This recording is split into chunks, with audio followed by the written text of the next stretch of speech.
Hey guys, welcome to this newest Blender tutorial from Blender Tuts for Hobby.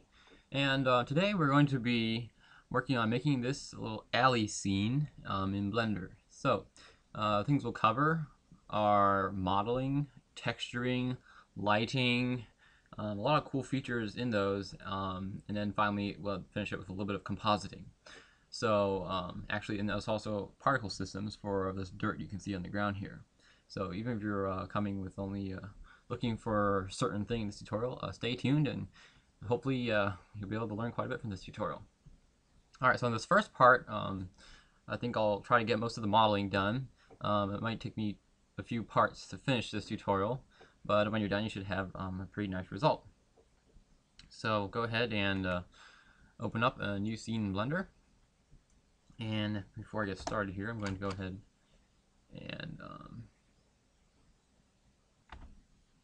ahead and start my screencasting here so you can see what keys I'm hitting. Makes it a little bit easier to follow along, hopefully. So if you miss something, just pause it or go back or something. The keystrokes should be down here right in the corner. Alright, so the first thing we're going to do is select right click on this cube and just go ahead and delete it. And I'm going to hit Shift A, plane, and I'm going to hit 7 on my numpad and 5 to go into top view. And I'm going to scale this by 5, hit S5, enter, and then SX 1.5. Give us sort of this little ground plane to work on. I'm going to go ahead and hit tab to go into edit mode. Right click these two back vertices. Select these two, hit E, and then press Z twice to extrude on the Z axis. And there we go. Here's a little, that's all really this is, as a backdrop for our whole scene. Now, first thing we're going to model is the trash can. So hit tab, go back in object mode. Hit Shift A, Mesh, and Cylinder. Now before you click on the cylinder or anything, go in here into the side panel, into our toolbars. If it's not open, just hit T and it toggles the toolbar. And I'm going to go ahead and leave it at 32 vertices. That's good, that's what we want. And I'm going to uncheck cap ends. I'm going to go down and just pull it up a little bit. Hit tab to go into edit mode. Hit SZ to scale it on the Z axis until these sections here are approximately squares. Okay, I'm going to hit Control Tab to go into face select mode, and I'm just going to start selecting every other face. Okay, until I'm gone all the way around. It's kind of hard because my wall's in the way, but here we go. Go around. Okay, now once you have those selected, make sure our pivot point here is at median point. I'm going to hit E to extrude. I'm going to right click to escape, then hit S, and Shift Z to scale it on the XY plane, and scale it down very, very slightly, just like that. So it's barely inside there. Now, when you want to scale something, normally you would, if you want to scale on the axes, you would just press whatever axes you want to scale on. But if you want to scale on 2 axes, then you would hit Shift. Like if you wanted to scale on the XY plane, then you would hit Shift Z. So you basically do Shift plus the axes that you don't want to scale on. Okay, so I'm going to hit S again, and Shift Z, and oops, nope, I'm going to hit E first, then right click to deselect, then hit S, Shift Z, and scale this down like that. Alright, now, I think that looks pretty good. I'm going to go ahead and change this to individual origins, and then I'm just going to hit scale. And now you notice that instead of scaling toward the center, each of these faces scales down individually. So I'm going to go kind of like in a front view and just hit S and scale down until it's pretty much, that's a little bit too small, until it's about that size.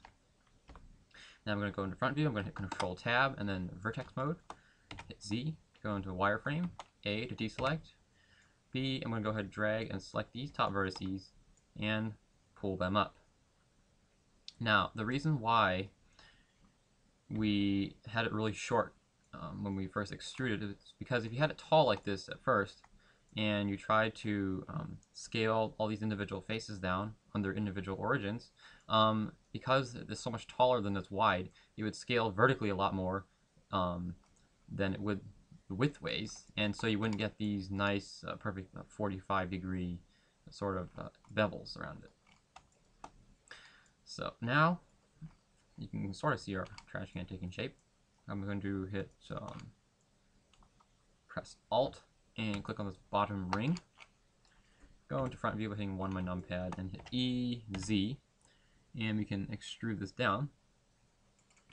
Scale down a little bit. Move it up a little bit. E, Z again. E, Z again. Scales up just a little bit. Pulls up. And then E, Z, finally one more time. E, Z again. Scale this down until it's a little bit smaller. And then finally hit E, right click to deselect, and then scale down a little bit. Okay, now I'm going to go ahead and save this before I have a crash or something. So I'm just going to call this graph 1. Okay. Now I'm going to go ahead and do sort of similar thing to the top. Again, Alt and right click. Yeah, Alt and right click this top ring, hit E and Z, and go ahead and just pull this up a little bit. And I'm going to start giving it the right shape here because trash cans aren't perfectly cylindrical. Go into this wireframe mode, press A, then B, box select this, and just hit S. And probably say to about, that's pretty good right there. This thing is really huge overall, so I'm just going to hit scale. Go ahead and scale it down a little bit until we have something like that. Alright, now we're going to go ahead and add a subsurf modifier and start fixing up some of these loops. So I'm going to go over into my panel here. Hit the little wrench button here, add modifier, and add subdivision surface.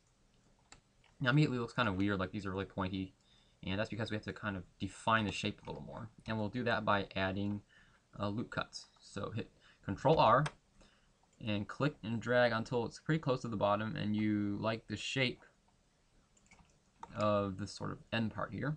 And with this loop still selected, press S, Z, 0 to kind of flatten those all out. And then again, do the same thing to the top. Drag it up until you like the shape of it. And then hit SC, 0. Now we go out into object mode, you can see that we have the trash can shape. Also, I don't like how this is sort of all rounded down here, so what I'm going to do is go ahead and add some more loop cuts. I'm going to add Control R, right, very close to that one, very close to this bottom one. Okay, add a loop cut in here, move it up, add a loop cut in here, move it down. Now we go out, you can see that bottom ledge there is a lot sharper. And we can go ahead and on our side panel, toolbar, just hit smooth, and we get smooth shading. Alright, so that's for the most of the bottom part of the trash can. I'm going to bump this subsurface level up to 2, just to make it a little smoother. And now we can go back into edit mode and start working on the top of the trash can a little bit. Now, on top of the trash can, there's nothing really fancy.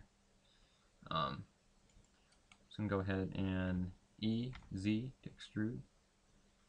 Scale it in. Actually, the lip on the trash cans aren't very thick. So we'll just kind of do something like that. What I'm looking for, I'm actually looking at the side here, and I'm kind of looking for a 45-degree angle right along here. That gives us the nicest beveled shape, rather than something really steep like that, or like this, you know. About 45 degrees is what usually gives the nicest angles. I'm going to hit E, then right-click to escape. Scale this down. I'm going to hit E again, scale it in This time pull vertically and scale it up actually. And then E, press Z one more time. There we go. And I want this to be sharp as well, this edge, so I'm going to go ahead and put a loop cut very close to here. And yeah, I'm going to actually Alt right click these. Not like I'm going to scale them. Shift Z, scale them out a little bit. So the trash can is a little steeper. Add a loop cut right inside here. And there we go. So now the next part we have to do is simply add the lid. Okay, just have to take a little break and get a drink of water there for a sec. Alright, so onto the lid. First of all, let's go ahead and go in front of you and hit Shift A. Let's see, what should we use?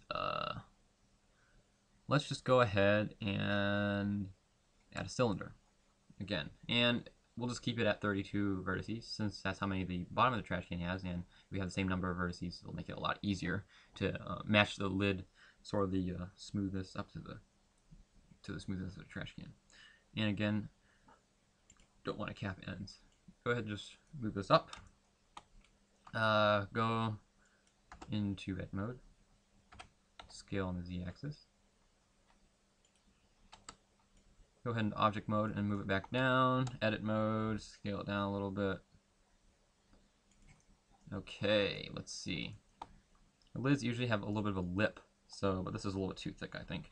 So we're going to scale on the Z-axis just a little bit. Actually, just a very little bit. This is actually pretty good. So, I'll go ahead and hide this camera. It's kind of in the way. All right. On the bottom ring, Alt, select this ring. E to extrude. Right click to deselect, then hit S, and scale it in. Go ahead and hit E again, and then hit Z, and pull it up. Okay, so now top ring, E, right click to deselect, scale it in. I would say probably right about here. Now it's important that we always have some sort of a ring and not going to a single point, because, for example, if we hit Alt M, merge at center, then you can't add loop cuts in this area right here, which we need to do. So we need to wait to add that final vertex until later on. So yeah, Blender will unjam. Okay, Blender unjammed, but it's not undoing, so I'm going to go ahead and just delete this and run and start over. So I'll right click this. Whoa, what happened? Sorry, forgot to extrude it. Scale it inward. Bring it up a little bit to about there. Extrude again. Scale it. Extrude. Scale. Then extrude. Scale, and then just hit Alt M and at center, and then we'll just seal up right there. Okay, so it's actually pretty good shape already, but of course we need to add our loop cuts, because when we add our subsurface modifier, it gets all rounded and it's not quite right. So bump level up to 2. First thing we want to do is add a loop cut inside here to sharpen up this lip in here. Add a loop cut in here. Now it's important to get really close to the edge, the sharper you want the edge, but never put this edge exactly the same spot as the other edge. So to get close, but don't put it in the same spot. Here, and right there. I'm also going to put one on the top lip. And actually this one's a little bit too close. So if you want to slide the edge again, just hit Control E and then go down to Edge Slide, and then you can just go ahead and slide the edge. It's pretty cool. Go ahead in object mode, take a look at that. I think that looks pretty good.